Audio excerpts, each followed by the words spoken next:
ഓവനിൽ ഉണ്ടാക്കുന്നതിനേക്കാളും എളുപ്പത്തിൽ air ഫ്രയറിൽ bread ഉണ്ടാക്കാം. ബ്രെഡ്, ബണ്ണ്, കേക്ക് എന്നിവയെല്ലാം എയർ ഫ്രയറിൽ ഉണ്ടാക്കാം. ഒരു ഓവനിൽ ഉണ്ടാക്കുന്ന എല്ലാ കാര്യങ്ങളും നമുക്കിതിൽ ചെയ്യാവുന്നതാണ്.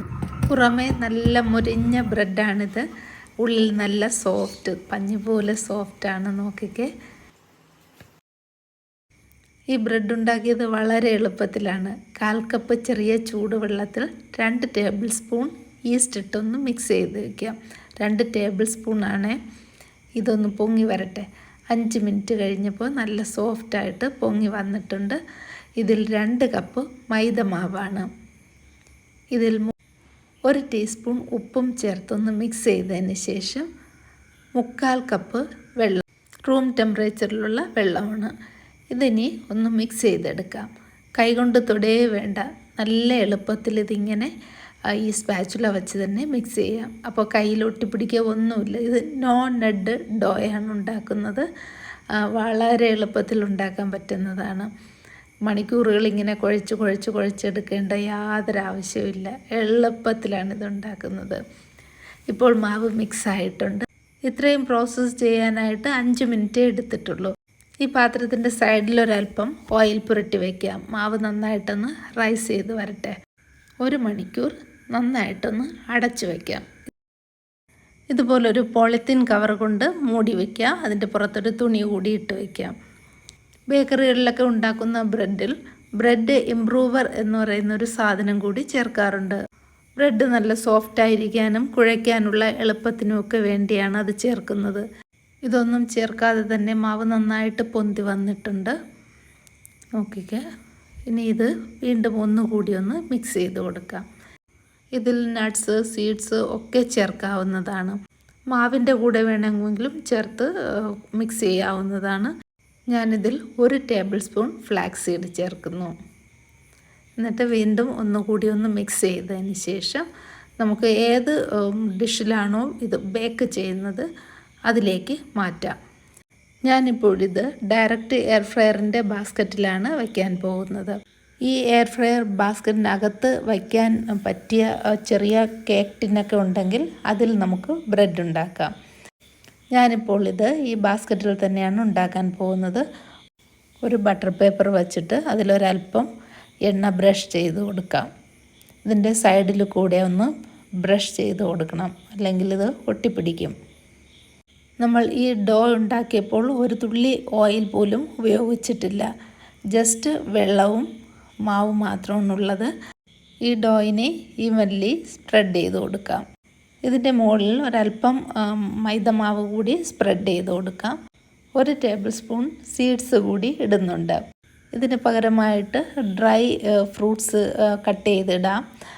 അതുപോലെ ടൂട്ടി ഫ്രൂട്ടി ഇടാം. നട്ട്സ് എന്തെങ്കിലും ഉണ്ടെങ്കിൽ ചെറുതായിട്ട് കട്ട് ചെയ്തിടാം. ഇതിന് അരമണിക്കൂർ ഈ എയർ ഫ്രയറിൻ്റെ ഉള്ളിൽ തന്നെ ഇരിക്കട്ടെ. ഒന്നുകൂടി ഒന്ന് പ്രൂഫ് ആയി കിട്ടും. ഇപ്പോൾ കുറച്ചുകൂടി ഒന്ന് പൊന്തി വന്നിട്ടുണ്ട്. ഇനി ഇത് വീണ്ടും നമുക്ക് എയർ ഫ്രയറിൽ വയ്ക്കാം.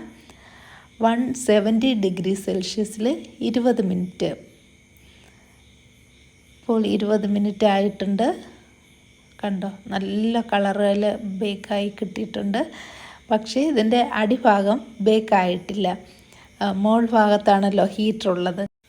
ഇനി ഇതൊന്ന് മറിച്ചിട്ടതിന് ശേഷം ഇതിൻ്റെ അടിഭാഗം കൂടി നമുക്ക് ഒന്നുകൂടി ഒന്ന് ബേക്ക് ചെയ്തെടുക്കണം. ഇതുപോലൊരു സ്പാച്ചുല വച്ച് ഇതിൻ്റെ സൈഡൊന്ന് ഇളക്കിയതിന് ശേഷം ഇങ്ങനെ മറിച്ചിട്ടാൽ മതി. ഇതിൻ്റെ അടിഭാഗം നോക്കിക്ക് ബേക്കായിട്ടില്ല. ഈ ബട്ടർ പേപ്പർ ഒന്ന് മാറ്റിയതിന് ശേഷം വീണ്ടും നമുക്ക് എയർ ഫ്രയറിൽ വീണ്ടും ഒരു 10 മിനിറ്റോ 12 മിനിറ്റോ വയ്ക്കാം. ഞാനീ പറയുന്ന ടൈമിങ് നിങ്ങൾ ശ്രദ്ധിക്കണം. നിങ്ങളുടെ എയർ ഫ്രയർ വേറെയാണെങ്കിൽ അതിൻ്റെ ടൈമിങ്ങിൽ വ്യത്യാസമുണ്ടാകും. ഈ എയർ ഫ്രയറിൻ്റെ ഏറ്റവും നല്ലൊരു അഡ്വാൻറ്റേജ് എന്ന് പറഞ്ഞാൽ ഇടയ്ക്കിടയ്ക്ക് നമുക്കത് തുറന്ന് നോക്കാൻ പറ്റും. ഈ ബ്രെഡ് നോക്കിക്കേ, നല്ലതുപോലെ മൊരിഞ്ഞ് കിട്ടിയിട്ടുണ്ട്. 2 വശവും നന്നായി മൊരിഞ്ഞ് കിട്ടിയിട്ടുണ്ട്. പക്ഷേ നോക്കിക്കേ, ഇതിലുള്ള സീഡ്സ് എല്ലാം ഇളകിപ്പോയി. എന്നാലും സാരമില്ല, വലിയ കഷ്ടപ്പാടൊന്നുമില്ലാതെ നല്ല എളുപ്പത്തിൽ നല്ലൊരു ബ്രെഡ് ഉണ്ടാക്കിയെടുത്തിട്ടുണ്ട്. ഇതുപോലുള്ള ബ്രെഡ്, കേക്ക് ഒക്കെ ഉണ്ടാക്കുമ്പോൾ എനിക്ക് ഭയങ്കര സന്തോഷമാണ്. ഇതൊക്കെ ബേക്കറികളിലല്ലേ നമ്മൾ കാണുന്നത്. വീട്ടിലിങ്ങനെയൊക്കെ ഇത്ര നന്നായിട്ടൊക്കെ ഉണ്ടാക്കിയെടുക്കാൻ സാധിക്കുന്നത് വളരെ സന്തോഷം തരുന്ന കാര്യം തന്നെയാണ്. ഇതിപ്പോൾ മൈദയിലുണ്ടാക്കി ആട്ടമാവിലാണെങ്കിലും ഉണ്ടാക്കാം. പക്ഷേ ഇത്ര ഒരു സോഫ്റ്റ് ആയിരിക്കുകയില്ല. ഞാനിതുവരെ ആട്ടമാവ് കൊണ്ട് ബ്രെഡ് ഉണ്ടാക്കിയിട്ടില്ല. ഇനി എന്തായാലും അതൊന്ന് ട്രൈ ചെയ്ത് നോക്കും. ഇപ്പോൾ നോക്കിയാൽ നല്ല സോഫ്റ്റായിട്ടുള്ള ബ്രെഡ് റെഡി. ഇത് കുറച്ച് ബട്ടറൊക്കെ തേച്ച് കഴിക്കാൻ നല്ല ടേസ്റ്റ് ആയിരിക്കും. ബട്ടർ, ജാമോ അല്ലെങ്കിൽ ചീസൊക്കെ ചേർത്ത് കഴിക്കാം. കുട്ടികൾക്കൊക്കെ നല്ല ഇഷ്ടമായിരിക്കും ഇങ്ങനെ ചെറിയ നീളത്തിലുള്ള ബ്രെഡ് കഴിക്കാനായിട്ട്. ഈ റെസിപ്പി വെച്ച് ബ്രെഡ് സാധാരണ OTGയിലും ഉണ്ടാക്കാം. 180 ഡിഗ്രിയിൽ 30 മിനിറ്റ്. എയർ ഫ്രയർ വീട്ടിലുണ്ടെങ്കിൽ ഇപ്പോൾ തന്നെ ട്രൈ ചെയ്ത് നോക്കുക. വീഡിയോ ഇഷ്ടമായെങ്കിൽ ലൈക്ക് ചെയ്യുക, ഷെയർ ചെയ്യുക, കമൻറ്റ് ചെയ്യുക, സബ്സ്ക്രൈബ് ചെയ്യാൻ മറക്കരുത്.